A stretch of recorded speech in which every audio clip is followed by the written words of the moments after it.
the one in, one out policy. Absolute shambles. 3 days of basically no one being able to be deported, all the legal loopholes being used. Shabana Mahmood, the new Home Secretary, saying that these immigrants are basically, making a mockery of our laws, when in fact actually it's human rights lawyers and the refugee charities who are being often paid and funded and supported by the British government who are making a mockery of the British people. But astonishingly, this morning we understand, well, the French government has told the Telegraph that one of the illegal migrants who arrived and was detained in early August has actually been deported to France. I know, I'm as surprised as you are.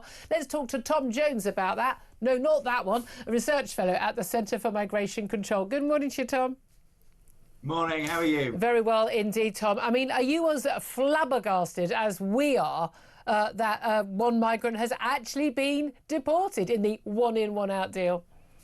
I genuinely am flabbergasted. I think it's absolutely crazy. Presumably, it's just a very disorganised migrant who, didn't get access to the government-backed charity funding that would have enabled him to get out of this scheme. Yeah, exactly. He obviously didn't get to talk to Bail for Immigration Detainees. They bid a charity that's got 400k money from comic relief donations from ordinary people, and is actually recommended by the government website to be someone, a notebook produced by them, providing legal advice to people in detention. So actually telling them how to write a letter to claim that they can stay. I mean, amazingly, this one migrant didn't get the memo.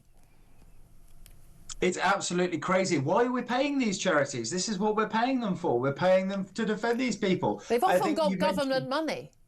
Exactly. You mentioned the 400,000. You also forget that these charities get charitable tax relief for their actions. They are essentially political campaigning organisations that, through the Charities Act 2011, are allowed to campaign on explicitly political grounds and benefit from vast amounts of taxpayer cash and tax relief. It is absolutely insane that we allow this thing to happen. It really is mad. And it's a bit rich, isn't it, for the new Home Secretary from a party which has basically fought tooth and nail against, the Rwanda deal, which certainly had its faults under the Tory government, is now saying, oh, isn't it outrageous that the same lawyers and charities and NGOs are doing exactly the same to our policy?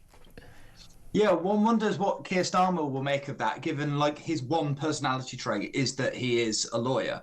But I think this is very telling that Labour are having to come to grips with the realities of operating the immigration system.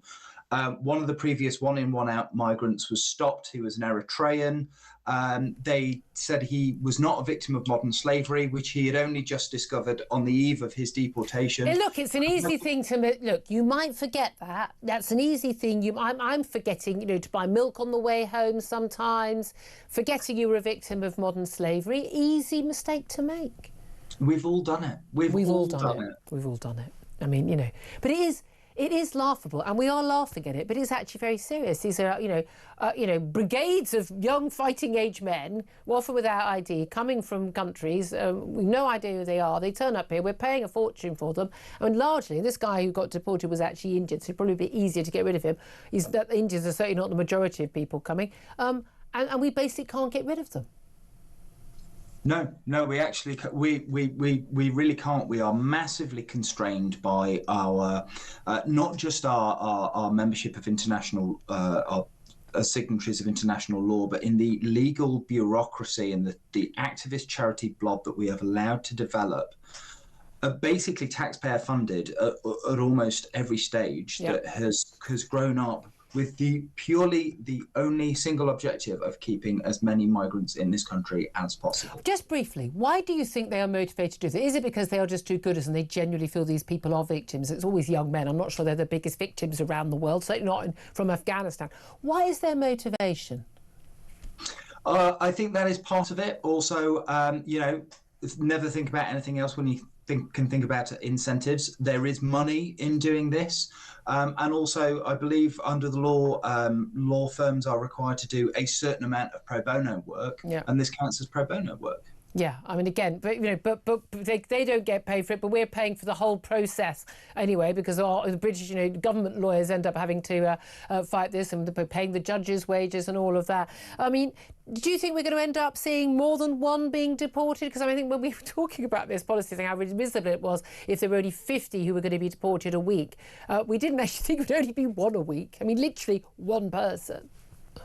Which is now, I think, equivalent to the number of journalists they've deported on these flights. I think we will see numbers of people now that one has gone. I think we will see numbers of people being deported, but they will be infinitesimally small compared to the increased migration flows that we've seen coming in. And that's the key, isn't it? And of course, they will, those people, we then have to accept, we understand on Saturday, the first one in plus will be coming from France, and we'll wait to see what joys that brings. But of course, we won't be allowed to know who they are, will we? No, of course not. Of course not. That would be unreasonable for us to ask, who these people are or where they're coming from. That would be completely wrong. We just have to take them. Absolutely. Tom Jones from the Centre for Migration Control, thank you very much. I mean, we're laughing because it is so awful. It is now risible, is it not?